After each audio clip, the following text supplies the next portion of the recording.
I'm the fly jock, Tom Joyner, the captain of the Fantastic Voyage, and you're watching Brand News.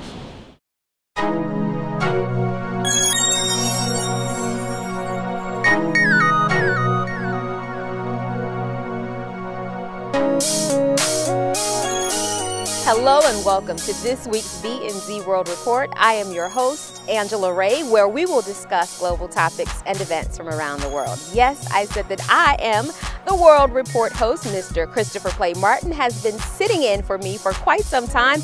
I've been on special assignment, and very soon we're going to unveil a brand new segment for Brand News. But right now, our first story comes to us from blackweb2.0.com as Google is looking to minority students for diversity internship program. Well, applications are now live for the Bold Diversity Internship Program brought to you by Google. Now, this past summer, Google had its largest batch of students in for their Bold Diversity Internship Program, and they are now looking to fill applications for this coming summer's program. Now, this program is designed to provide exposure to students in the technology industry, students who are historically underrepresented.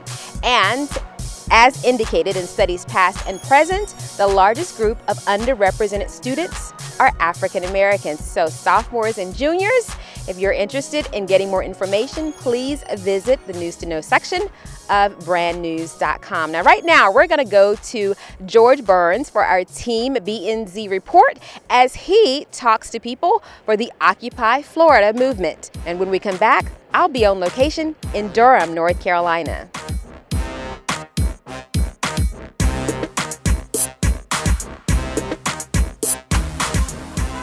The Occupy Wall Street movement is a nonviolent protest against social and economic inequality.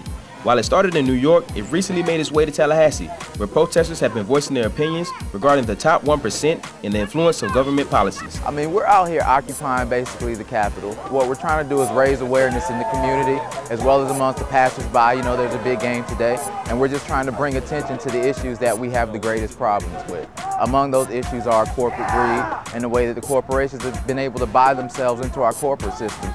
For the past 2 weeks, protesters have been gathering outside of the state capitol, spreading a message of financial equality. Even college students have been getting involved with the movement by speaking out about the impact of Occupy Tallahassee on local universities. Basically, as a student, I feel like it's most important for us to be out here. I go to an HBCU, so it's predominantly, you know, minorities, and a lot of minorities, like our older people, have to work. Like, they have to work, they have to be at their jobs, they can't take time out to be at things like this. So I feel like I play as a student, I'm here because FSU has been experiencing a lot of budget cuts lately, and I think it's great, like, for students to be educated and informed by this, and by being out here and occupying Tallahassee and getting the media attention and getting the attention of everyone in the surrounding community, people from FAMU, people from FSU, people from TCC, everywhere. We just all need to unite because we're all students, we're all going through the same problem. During the protest, I got a chance to speak with a guy named Buddha, who spoke on the meaning of the protest slogan, "We are the 99%. So one of the things that the Occupy movement for me is trying to achieve is it's trying to say, hey, we're all people, we're all on this rock the planet all together. We have a limited amount of resources, and we have corporate practices that waste those resources, that put profit above the life of the world and above the life of people. This is George Burns reporting for Brand News. For more information about this story and others, go to brandnews.com.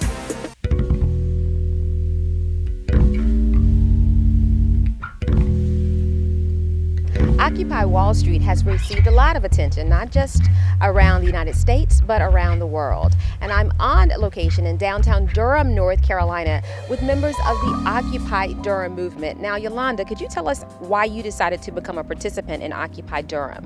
Yes, I did it mainly. I was born and raised in Raleigh. Grew up and working poor in Raleigh, raised by a single divorced mother. And so I grew up with a lot of the economic problems that a lot of people are newly facing now in the last 3 years since the economic collapse of 2008 when the mortgage industry collapsed and the housing bubble, the housing market went under. So I'm part of the Occupy movement out of solidarity, not only with folks here in Durham and in Raleigh and Chapel Hill, but people all over the United States and people all around the world. You know, as you know, these protests are global. They're in all over Europe, all over Asia, and so folks are rising up. So I wanted to be part of and show, fight for myself, but also in solidarity with folks around the world as well. Okay, now Adam, what led you to join up with the Occupy Durham movement? Well, pretty much everything Yolanda said. I'm also helping organize some different aspects of the movement here in Durham, and just trying to make sure as many voices get heard as possible. We have a 24-hour encampment that started about a week ago, and so we're doing a lot of organizing, trying to make sure that we have trainings and workshops and things for people to do during the day to get the community involved, and make sure that we have this dialogue, an ongoing dialogue with the community and just with each other. You know, it's something that has kind of been put to the wayside in politics and in culture and society as of late. Okay. Do you have anything to add to that?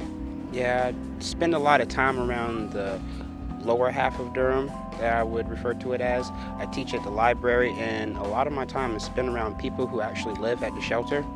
And I've found that when you have people who are just deterred psychologically, not only physically but psychologically, there's a lack of effort, a lack of motivation. They don't want to do anything, and they become comfortable within that lifestyle. So then it kind of brings things to a standstill. So basically my contribution is just getting people motivated and bringing them out here to this. One of the ways I bring them in is I teach them martial arts, self-defense, Tai Chi, anything that can spark their interest or bring them here. And that's as far as my contribution goes there.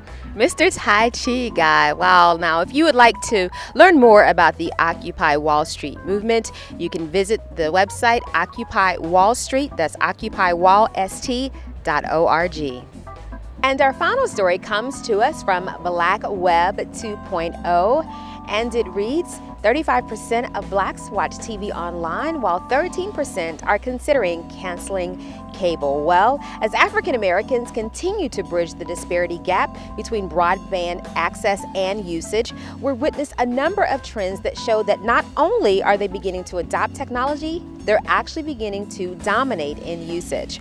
Now, blacks currently outpace other ethnic groups in mobile phone usage, and this is according to a report, the Pew Report, and now it seems that online television may be the next frontier. Now, while online television and alternative forms of TV are being employed, it does seem that 74% of blacks do still watch television on a regular set. And that's it for this week's BNZ World Report. I am so excited to be back. Look forward to talking to you all soon. And for more news, please visit our website at brandnews.com.